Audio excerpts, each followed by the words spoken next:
బేతాళుడు చెప్పినా ఎవరికి భార్య కథ పట్టువదలని విక్రమార్కుడు మరల మోదుగ చెట్టు నెక్కి బేతాళుండి తాళ్లతో కట్టి భుజాన వేసుకుని మౌనంగా నడవసాగాడు.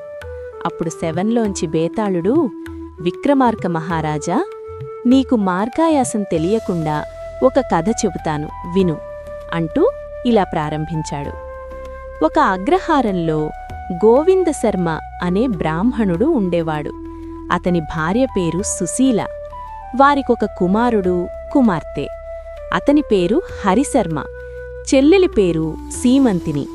హరిశర్మకి తగిన ఈడు రాగానే వివాహం చేసి సంసారభారమంతా వానికి వదిలి గోవిందశర్మ నిర్విచారంగా ఉండేవాడు. చక్కనిది, చదువుకున్నది, వివేకవతి అయిన సీమంతినికి వివాహం జరగవలసి ఉండగా ఆమె శుభలక్షణాలు తెలిసి ఒక బ్రాహ్మణ బ్రహ్మచారి గోవిందశర్మని ఆశ్రయించి తనకతని పుత్రికనిచ్చి వివాహం జరిపించవలసిందిగా ప్రార్థించాడు. అతను యోగ్యుడిగా తోచి గోవిందశర్మ అలాగే అని వాగ్దానం చేశాడు. కాని అలా మాటిచ్చిన సంగతి భార్యకి కాని కుమారుడికి కాని చెప్పలేదు. ఆవేళే మరో బ్రహ్మచారి వచ్చి అప్పటికి కన్య తల్లి మాత్రమే ఇంట్లో ఉండడం చూసి సీమంతిని తనకిమ్మని ఆమెనే అడిగాడు. అతను యోగ్యుడిగా కనిపించి అలాగే అని వాగ్దానం చేసింది. మరో బ్రాహ్మణపుత్రుడు హరిశర్మ తటస్థించగా సీమంతిని తనకిచ్చి వివాహం చెయ్యమని అతన్నడిగాడు. తల్లిదండ్రులు చేసిన వాగ్దానాలు తెలియక హరిశర్మ అతనికి మాటిచ్చాడు. ఆ ముగ్గురు తాము వాగ్దానం చేసినట్లు ఒకరికొకరు చెప్పలేదు. విచిత్రంగా ముగ్గురూ ఒకే ముహూర్తం అంగీకరించారు కనుక ముగ్గురు పెళ్లికొడుకులు ఒకే సమయానికి గోవిందశర్మ ఇంటికి వచ్చారు. ఒకరినొకరు పలకరించుకునేసరికి వారికి విషయం అర్థమైపోయింది. ఈ కన్యను నేను పెళ్లాడాలి అంటే నేనే పెళ్లాడాలి అని తగవలాడుకోసాగారు. అప్పటికి గోవిందశర్మకి, భార్యకి, పుత్రునికి తామిచ్చిన మాట వల్ల సంభవించిన పరిణామం అర్థమైంది. వాళ్లు ముగ్గురూ నేను చెప్పినట్లు జరగాలంటే నేను చెప్పినట్లు జరగాలని దెబ్బలాడుకోసాగారు. ఈ అసందర్భమైన విషయం వివేకవతి అయిన సీమంతినికి తెలిసింది. అయ్యో, ఇదేం విపరీతం! ఎవరికో ఒకరికే కదా నన్నిచ్చేది, ఎవరికైతే ఏమిటి, ఇలా పోట్లాడుకోవాలా? ఈ తగవెలా తీరుతుంది?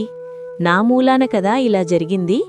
నేను చనిపోతే ఏ గొడవ ఉండదు, అందరూ శాంతిస్తారు అనుకుని ఉరిపోసుకుని మరణించింది.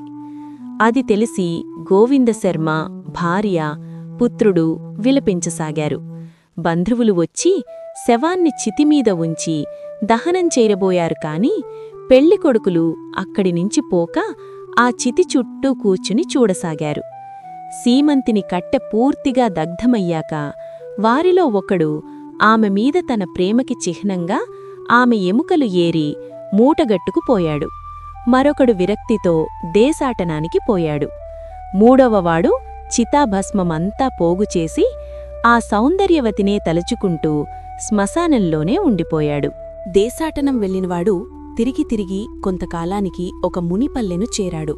చాలా ఆకలిగా ఉండడంతో ఒక కుటీరంలోకి వెళ్లి ఆతిథ్యమిమ్మని గృహిణిని ప్రార్థించాడు. ఆమె అతన్ని కూర్చోబెట్టి వంట మొదలుబెట్టిందో లేదో 5 ఏళ్ల కొడుకు ఆమె కాళ్లకడ్డం పడుతూ అల్లరి చేయసాగాడు. ఆమెకి కోపం వచ్చి టటాలున ఆ కుర్రాడి మెడ నరికి ఏమీ పట్టించుకోకుండా వంట చేయసాగింది. అతిథిగా వచ్చిన బ్రాహ్మణ కుమారుడు ఆ ఘోరం చూసి, హరిహరి, కన్నబిడ్డ ఏడ్చి అల్లరి చేసినంత మాత్రాన చేతులారా కంఠన్నరికే తల్లి ఎక్కడైనా ఉంటుందా? ఇంత ఘోరం చేసి కూడా కొంచెమైనా చింతలేక పనులు చేసుకుంటోంది.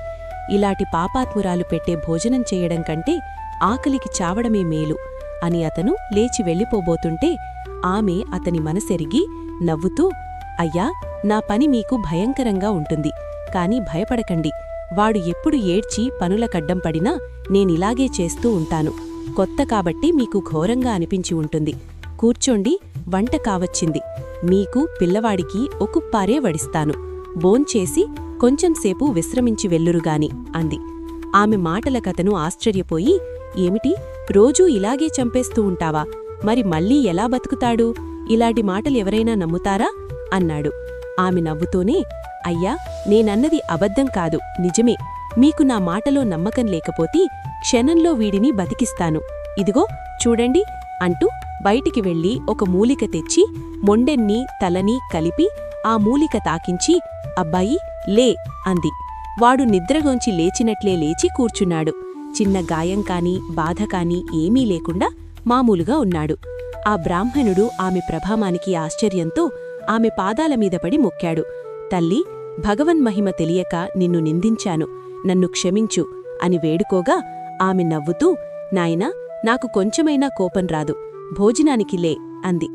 భోజనాలయ్యాక బ్రాహ్మణుడామెకు తన కథంతా చెప్పి, జనని, నామీద దయచూపి నీ కుమారుణ్ణి బతికించిన ఔషధిని కొంచెమివ్వు, దానితో నా బ్రాహ్మణపుత్రిని బతికించి పెళ్లాడి సుఖంగా జీవిస్తాను అని ప్రార్థించాడు. అతను అనేక విధాలుగా ప్రాధేయపడేసరికి ఆమె కనికరించి ఒక మనిషిని మాత్రమే బతికించడానికి ఉపయోగిస్తుంది. దేహం భస్మమైనా ఎముకలుంటే చాలు, తాకించగానే అన్ని అవయవాలు ఏర్పడి ప్రాణంతో లేస్తారు అని ఔషధినిచ్చి పంపింది. అతనది పట్టుకొని సీమంతినిని దహనం చేసిన శ్మశానానికి వెళ్లాడు. ఎముకలు మూటకట్టుకుని పోయినవాడు కూడా ఆ సమయానికే అక్కడికి వచ్చాడు. భస్మాన్ని పోగుచేసి ఆ కుప్పనే సీమంతినిగా భావించుకుంటూ పగలు రాత్రి అక్కడే ఉన్నవాడు అక్కడే ఉన్నాడు. మొత్తానికి ముగ్గురు దైవికంగా అక్కడే ఉన్నారు. సంజీవి ఔషధిని తెచ్చినవాడు, ఎముకలుంటే చాలు, నేను సీమంతినిని బతికించగలను అనగానే రెండోవాడు ఎముకల మూట అందించాడు.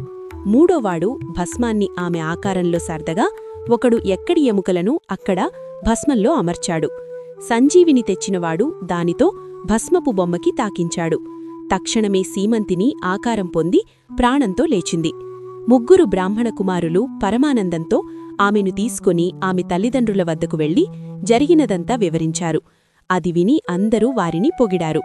ధర్మవేత్తలు వారి ముగ్గుర్లో సీమంతిని ఎవరిని పెళ్లాడాలని నిర్ణయించారో తెలియదు. విక్రమార్క మహారాజా, ఆ కన్య వాళ్లల్లో ఎవరికి భార్య కాదగునో చెప్పు అడిగాడు భేతాళుడు. అందుకు రాజు, భేతాళా, విను, ఎముకలు జాగ్రత్తగా మూటకట్టి మోస్తూ తెచ్చినవాడు సీమంతినికి తండ్రి అవుతాడు. కష్టాల పాలై దేశదేశాలు తిరిగి సంజీవిని సంపాదించి బటికించినవాడు ఆమెకి పుత్రసమానుడు.